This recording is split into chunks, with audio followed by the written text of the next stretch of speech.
Pour comprendre l'histoire de la série Prison Break, il faut remonter au début des années 2000, lorsque le créateur Paul Schneering a eu l'idée de créer une série autour de deux frères.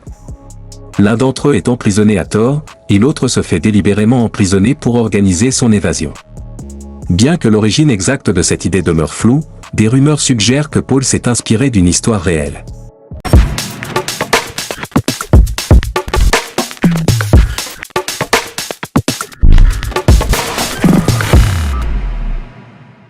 En 1964, Donald Fugg a aidé son frère Richard à s'évader d'un centre de détention pour mineurs. Après leur évasion, les deux frères ont vécu comme des fugitifs pendant 4 ans, une situation qui ressemble beaucoup à celle de Prison Break. Le créateur de la série a cru en son projet et a commencé à contacter des chaînes de télévision. En 2003, il a approché la chaîne Fox, mais celle-ci a rejeté le projet, estimant que la série ne plairait pas aux Américains.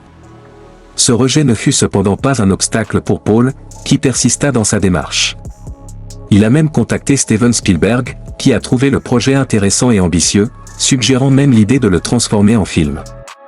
Cependant, Steven était déjà occupé par le tournage de La Guerre des Mondes et n'a pas pu s'engager. Finalement, suite au succès de séries comme Lost et 24 heures chrono, Fox a changé d'avis et a décidé de produire le pilote de Prison Break. Paul a alors été surpris de cette tournure, car avant cela, il n'avait réalisé qu'un seul film. La chaîne Fox lui a donné 1 an pour réaliser le pilote et écrire quelques épisodes. C'est à ce moment-là que le casting a commencé. Le premier acteur choisi pour incarner le rôle de Michael Scofield, un personnage stratégique qui a pour objectif d'organiser l'évasion de son frère Lincoln, a été Wentworth Miller. Il a été sélectionné une semaine avant le début du tournage. Wentworth raconte que son audition s'est déroulée à la dernière minute. Il a reçu le script un vendredi, a passé l'audition le lundi suivant, et a obtenu la réponse le mardi, alors que le tournage débutait le lundi d'après. Son casting a été une révélation, car il a apporté à Michael ce mystère fascinant qui a marqué le personnage. Michael Scofield est un homme intelligent, ténébreux et stratégique, avec la particularité d'avoir sur son corps le plan tatoué de la prison. Wentworth, avant de devenir acteur, était chanteur dans un groupe d'a cappella appelé The Princeton Tigerton. Ce n'est qu'en 1995 qu'il a déménagé à Los Angeles pour se lancer dans sa carrière d'acteur. Avant Prison Break, il avait joué dans des séries comme Buffy contre les vampires et Urgence, ainsi que dans quelques films. En 2004, il est apparu dans le clip de Mariah Carey. Sa carrière a véritablement décollé avec Prison Break. Le rôle de Lincoln, le frère emprisonné à tort, a été attribué à Dominique Purcell. Ce dernier, déjà bien établi dans l'industrie, avait des contacts avec le créateur de la série, ce qui lui a permis d'éviter le processus classique de casting. Dominique avait déjà une carrière solide, avec des rôles dans John Doe et Mission Impossible 2. Un autre personnage majeur de la série est Sucré, joué par Amor Nolasco. Sucré est un détenu au caractère chaleureux qui se lie d'amitié avec Michael. Son objectif dans la série est de sortir de prison pour rejoindre sa fiancée. Amor avait déjà fait ses débuts en jouant dans Fast and Furious 2 et dans des séries comme Les Experts. Le personnage de Bellic, joué par Wade Williams, est un gardien de prison corrompu, ce qui rend son rôle particulièrement vicieux. Wade a d'abord refusé ce rôle, trouvant son personnage trop détestable, mais son agent l'a convaincu de l'accepter, et il a bien interprété ce rôle difficile. Sarah Tancredi, interprétée par Sarah Wayne Callie, est l'infirmière de la prison, et elle entretiendra une relation complexe avec Michael. Avant ce rôle, Sarah avait joué dans des séries comme New York United Special et Jane et Tarzan. Le personnage de T-Bag, joué par Robert Knepper, est l'un des plus mémorables de la série. T-Bag est un psychopathe manipulateur, un rôle que Robert a magnifiquement interprété. Il a d'ailleurs été suggéré qu'il aurait pu incarner un personnage comme le Joker dans Batman. Enfin, Stacy Keach, qui joue le rôle de Henry Pop, le directeur de la prison, a une histoire particulière. En 1984, il a été arrêté à l'aéroport de Londres pour un trafic de cocaïne. Ce détail ajoute une dimension intrigante à son personnage. Avec un casting complet, le tournage de Prison Break a commencé. Le pilote a tellement impressionné Fox qu'ils ont immédiatement commandé 13 épisodes. Initialement, la série devait durer seulement 13 épisodes, mais grâce à son énorme succès, elle a rapidement captivé l'attention des téléspectateurs et a été prolongée bien au-delà des attentes. En revisitant la série, on remarque qu'à partir des épisodes 14 à 15 de la première saison, un retournement de situation majeur se produit, Lincoln ne va finalement pas être exécuté. Cette évolution est en fait normale, car à l'origine, la série devait se terminer après 13 épisodes. Les épisodes supplémentaires ont donc été rajoutés après coup.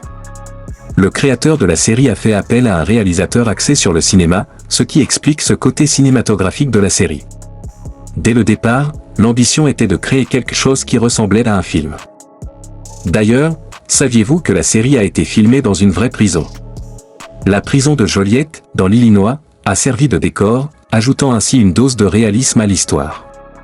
Les acteurs, eux-mêmes, affirment que tourner dans cette prison les a profondément immergés dans leurs personnages. Cette prison, datant du début du 19e siècle, a une ambiance étrange. Certains acteurs ont même parlé de la présence de fantômes dans certains endroits. Par exemple, une maquilleuse a refusé d'entrer dans une cellule particulière, expliquant qu'il s'agissait de l'endroit où John Wayne Gacy, un tueur en série tristement célèbre, avait été emprisonné. Le tournage dans cette prison a, au début, apporté une sensation d'excitation, mais cette énergie étrange a rapidement laissé place à un sentiment plus glauque. C'est d'ailleurs à cause de cette atmosphère pesante qu'ils ont décidé de filmer certaines scènes dans des décors similaires, mais en dehors de la prison réelle. Un exemple marquant est celui de Dominic Purcell, qui joue Lincoln. Il devait s'asseoir sur une chaise d'exécution réelle. Il a refusé catégoriquement, expliquant qu'il ne pouvait pas s'installer sur un siège ayant servi à tuer des gens. Finalement, la production a dû créer une fausse chaise. Lors de la première diffusion de la série le 29 août 2005, l'équipe de production était nerveuse. La concurrence était féroce, avec de nombreuses autres séries de qualité. Cependant, dès le lancement, Prison Break a rencontré un énorme succès, attirant plus de 10 millions de téléspectateurs en moyenne pour la première saison. Le New York Times a salué la série, la qualifiant de la plus intrigante et originale de ces dernières années. Le succès a été tel que Fox a commandé 9 épisodes supplémentaires, portant la première saison à 22 épisodes. Le succès ne s'est pas arrêté là. La deuxième saison, qui se déroule après l'évasion des prisonniers, a été un défi pour les scénaristes, car il fallait inventer de nouvelles dynamiques entre les personnages désormais hors de la prison. En France, la série a été diffusée sur M6 en 2006 et a attiré 7,5 millions de téléspectateurs, soit environ 30% de la part de marché télévisuel. Cette performance en a fait l'une des meilleures audiences de la chaîne.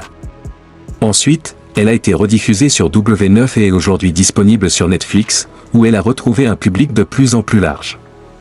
Au total, Prison Break compte 5 saisons, de 2005 à 2017, avec un téléfilm, La Dernière Évasion, entre la saison 4 et la saison 5. Mais pourquoi la série a-t-elle tant marché à l'échelle mondiale? La première raison est le fait que la série a été tournée avec une qualité digne d'un film, avec une attention particulière portée aux détails. Ensuite, les personnages ont été très bien travaillés. Chacun a un objectif similaire, retrouver ses proches. Michael, par exemple, se fait incarcérer pour pouvoir sauver Lincoln, et Sucré rêve de rejoindre sa fiancée. Les scénaristes ont réussi à gommer l'étiquette de délinquant pour les rendre humains, créant ainsi une forte connexion avec le public.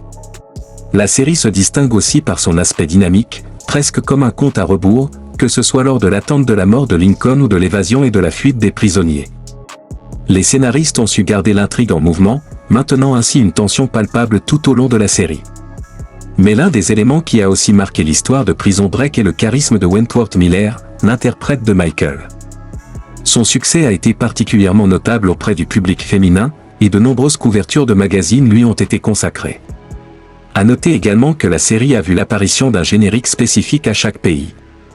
En France, le générique a été composé par Faf Larage, un élément qui a contribué à la popularité de la série. À l'époque, cette chanson tournait dans toutes les radios et lecteurs MP3. Le single a été certifié platine, avec plus de 300 000 ventes, ce qui a évidemment boosté la série. Enfin, quelques secrets de la production ont été dévoilés. Le tatouage de Michael a été l'un des plus intrigants. Pour chaque scène nécessitant le tatouage, la production mettait entre 3 et 4 heures pour le réaliser. Une fois les scènes tournées, le tatouage était retiré et recouvert par un t-shirt long pour ne pas laisser de traces. Dominic Purcell a aussi subi un accident lors de la saison 5, lorsqu'une barre en acier est tombée sur son crâne. Heureusement, il s'en est sorti avec quelques points de suture et un nez cassé. Prison Break a été une série qui a profondément marqué l'histoire de la télévision, captivant un large public grâce à son scénario, ses personnages et son atmosphère unique. elle a inspiré de nombreuses adaptations et a créé une véritable culture autour d'elle.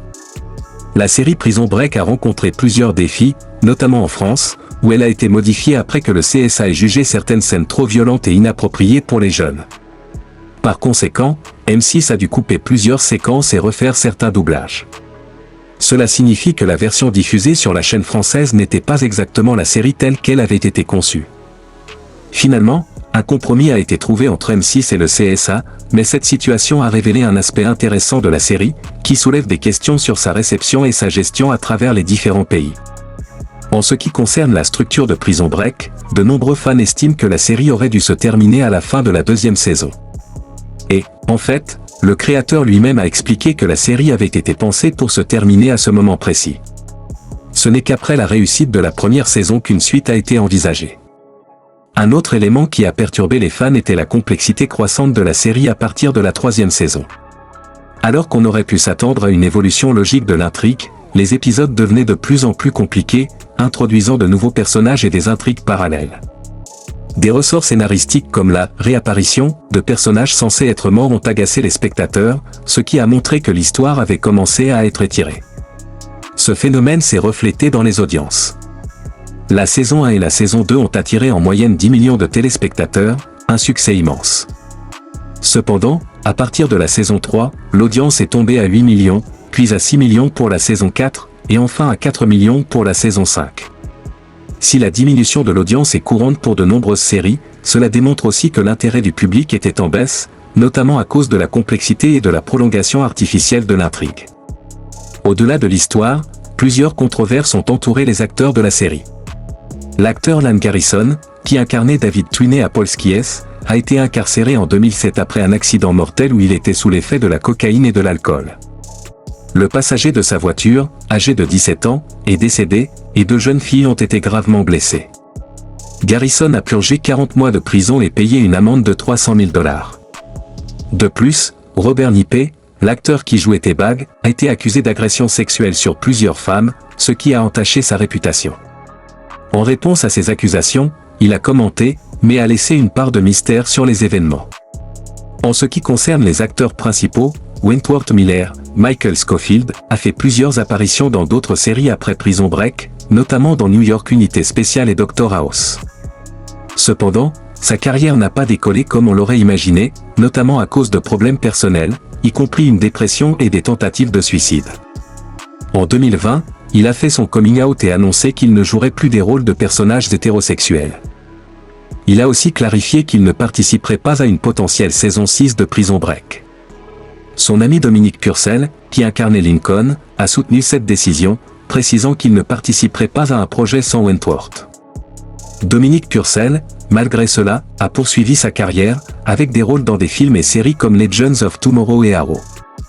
Cependant, il semble que la perspective d'une saison 6 de Prison Break ne l'enthousiasme pas, comme l'indiquent certaines de ses déclarations récentes, où il a exprimé une certaine frustration face aux questions répétées à propos d'une suite. Amorino Nolasco, qui jouait Sucré, a également eu une belle carrière après Prison Break, apparaissant dans des films comme The Hard, Transformers, Max Payne, et dans des séries comme Les Experts et Power. Sarah Wayne Callie, l'actrice qui incarnait Sarah Tancredi, a joué dans des productions comme The Walking Dead, Colony et Dr House. Enfin, Robert Nippé, qui a incarné T-Bag, a joué dans plusieurs films tels que Transporté 3, R.I.P.D. Hitman, The Hunger Games, ainsi que dans des séries comme Heroes et Arrow. Bien qu'il ait eu une carrière prolifique, il est encore perçu comme étant sous-exploité pour des rôles majeurs, malgré son talent exceptionnel pour jouer des personnages sombres comme T-Bag, et certains pensent qu'il aurait pu parfaitement incarner des rôles comme celui du Joker dans Batman. Pour ce qui est d'une possible saison 6, il semble qu'elle ne verra probablement jamais le jour, et même si elle devait se réaliser, il y a des doutes quant à sa légitimité. La question de savoir si la série n'a pas été poussée trop loin est légitime. Cependant, malgré les rebondissements et controverses, la série a réussi à marquer l'histoire de la télévision, et même si une 6e saison n'est pas envisagée, Prison Break reste un phénomène indéniable qui a capté l'attention du public pendant des années. N'oubliez pas de vous abonner, de lâcher un petit like, de mettre un petit commentaire.